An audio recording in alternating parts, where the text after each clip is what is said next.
Dragon ফ্রুটসের season চলতেছে। তো dragon ফ্রুটের season চলতেছে দেখে আজকে ড্রাগন ফ্রুটের একটা কেক তৈরি করে নিলাম।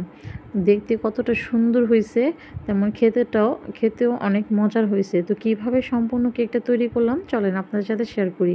তো প্রথমত এখানে আমি নিয়ে নিয়েছি একটা মালটা, তারপর নিয়ে নিয়েছি 3টা ডিম, আর নিয়ে নিয়েছি একটা ড্রাগন ফ্রুট।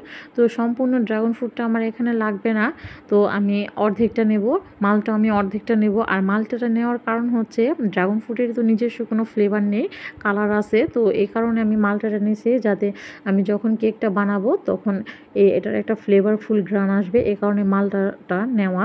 আর ড্রাগন ফ্রুটটা এক কালারের জন্য। তো এখানে আমি কিউব করে কেটে রাখছি, মালটার চুলকাটিও নিয়েছি, আর এখানে রসটা নিয়েছি, তো আর এখানে ডিমগুলো নিয়েছি। তো এটা কোনো আহামরি কাজ না, এটা অনেক সাধারণ এবং ছিমছামে। এই কেকটা আপনি বাসায় অনায়াসে তৈরি করে নিতে পারবেন। তো একটা ব্লেন্ডারের জার বা জগে নিয়ে নিয়েছি, এক এক করে সব উপাদানগুলো দিয়ে দিতেছি। দেওয়ার পর এখানে আমি চিনিও দিয়ে দিলাম। এখানে আমি মালটার রস, চিনি, তেল, তারপর আপনার দিয়ে দিছি।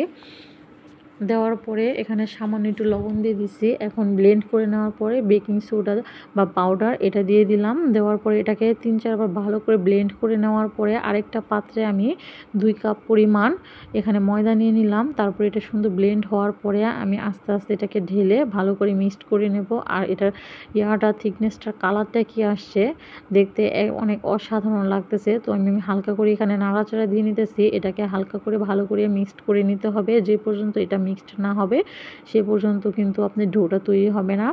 তো তারপরে এখানে নাড়াচাড়া দেওয়ার পরে বাকিগুলো যেগুলো ছিল সেই লিকুইডগুলো এখানে আমি ঢেলে দিয়ে দিলাম। এই যে দেখতে কিন্তু এক কথায় অনেক সুন্দর আসছে, ওয়াও একটা কালার আসছে।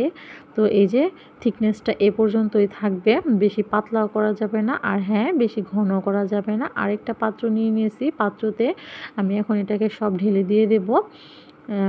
লিকুইডটা সব ঢেলে দিয়ে দিব কেকের। দেখতে অনেক সুন্দর লাগতেছে, তাই না?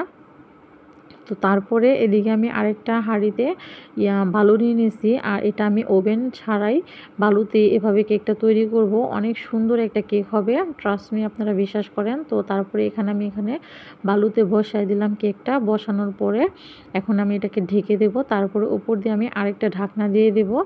তারপরে 15 মিনিট পর আমি আসবো আবার দেখার জন্য। তো এই যে 15 মিনিট পর আসছি, কেকটা আমার অনেক সুন্দর ফুলছে।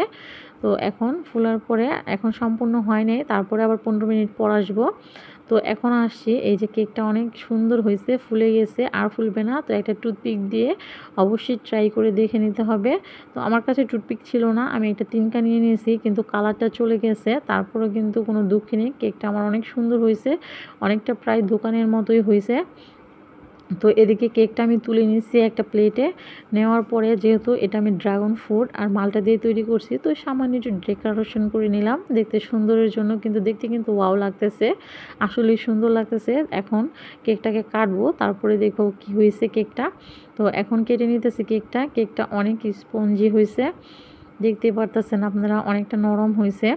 তো এই যে দেখেন কেকটা অনেক সুন্দর হয়েছে, অনেক এই যে সফট হয়েছে কেকটা, আর দারুণ হয়েছে। কিন্তু কালারটা চলে গেছে, তাতেও দুঃখ নেই আমার কোনো, কারণ কেকটা সুন্দর হয়েছে। আর কেকটা খেতে অনেক মজা হয়েছিল, অনেক টেস্টি ছিল কেকটা। তো ছেলেও বলতেছিল কেক বানানোর কথা, ও ছিল আমার সাথে, সাহায্য করছে ও আমার সঙ্গী। তো যাই হোক, কেকটা কিন্তু অনেক সুন্দর ছিল। তো আপনারাও চাইলে এমন ড্রাগন ফ্রুটের সিজনে একটা কেক অবশ্যই ট্রাই করে দেখতে পারেন। আর কেকটা আসলে অনেক মজা ছিল, এক কথায় অসাধারণ।